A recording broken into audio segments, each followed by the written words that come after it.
भी आरोप मुझ पे लगाएं वो मुझसे बड़े हैं।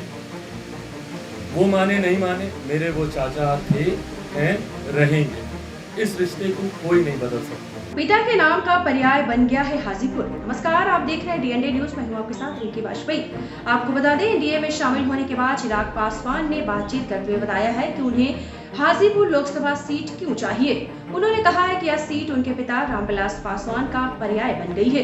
एनडीए में शामिल होने के बाद एलजेपी रामविलास के चीफ और जमुई से सांसद चिराग पासवान ने एक खास बातचीत में बताया है कि उन्हें हाजीपुर लोकसभा सीट क्यों चाहिए। चिराग ने कहा है कि हाजीपुर पर दावा करने के लिए मेरे पास अपनी वजह है। वह सीट मेरे पिता रामविलास की पर्याय है और हाजीपुर के प्रति मेरी जिम्मेदारी है और मैं हाजीपुर की सीट भला कैसे छोड़ सकता हूं। आपको बता दें, देखिए क्या कुछ कह रहे हैं चिराग पासवान। आप उनकी पूरी बातें सुनिए। दीक्षांत एडुटेक लाया है दीक्षांत ई लर्निंग ऐप। बने दीक्षांत का चैनल पार्टनर और अर्न करें लाखों रुपए प्रति महीने। चैनल पार्टनर बनने के लिए विजिट करें www.dikshans.com। And we all should collectively work towards strengthening the India alliance. So I think that should be our collective responsibility. For me, the personal issues or personal concerns, whether he's the minister, I'm the minister, he's not, it doesn't really matter. I'm way beyond all those things. And भाई आपके सवाल का जवाब देते हुए, yes, Hajipur की seat मेरे लिए कंसर्न रहा है और इसको प्रमुखता से हम लोगों ने गठबंधन के भीतर इस पे चर्चा हम लोगों ने की है। इतना मैं आपको ज़रूर कह सकता हूँ कि 2024 लोकसभा चुनाव में लोक जनशक्ति पार्टी रामविलास का ही प्रत्याशी हाजीपुर से चुनाव लड़ेगा, कोई संदेह नहीं है।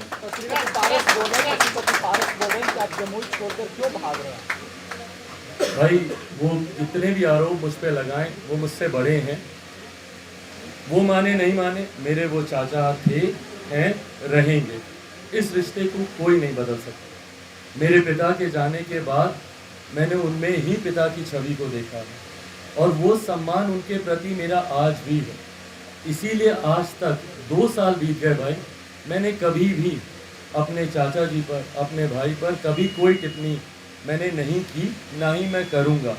वो उम्र में मुझसे बड़े हैं, मुझे जो कहना चाहें, डांटना चाहें, जो भी करना चाहें, वो मुझसे बड़े हैं, वो कर सकते हैं। मैंने उनकी किसी बात पर ना मैंने कभी टिप्पणी की, ना मैं करूँगा। बट हाँ, कभी कभी दुख अफसोस मुझे ज़रूर होता है जब वो इस तरीके की बातें मेरे बारे में कहते हैं। जनता से जो रिएक्शन आता है, या आप ही के, आप अपने पोर्टल पे ही नीचे कमेंट्स पढ़ लीजिए।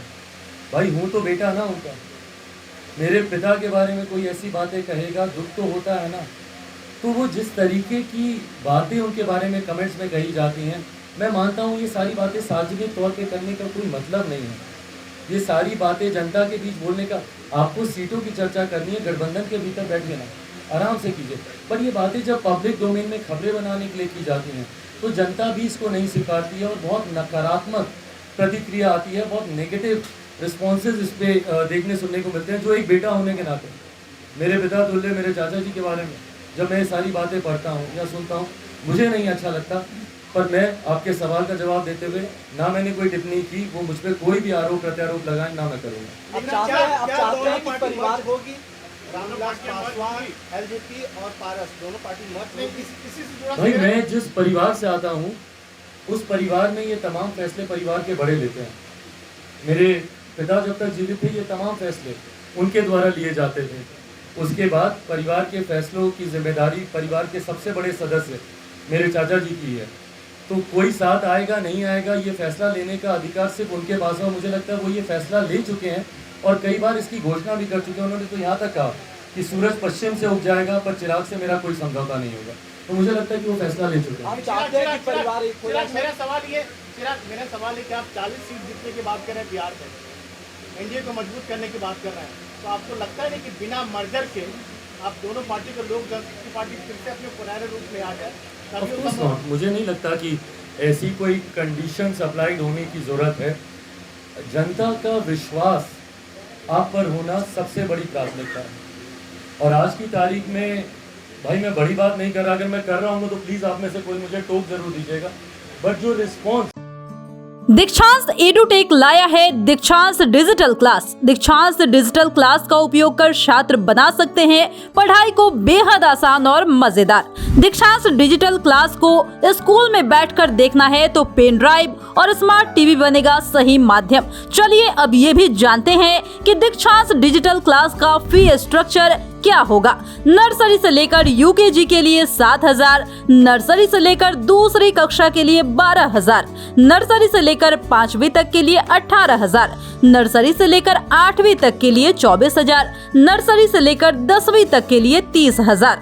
अगर आपको डेमो करना है तो उसके लिए आप दीक्षांत डिजिटल क्लास के यूट्यूब चैनल को विजिट कर सकते हैं।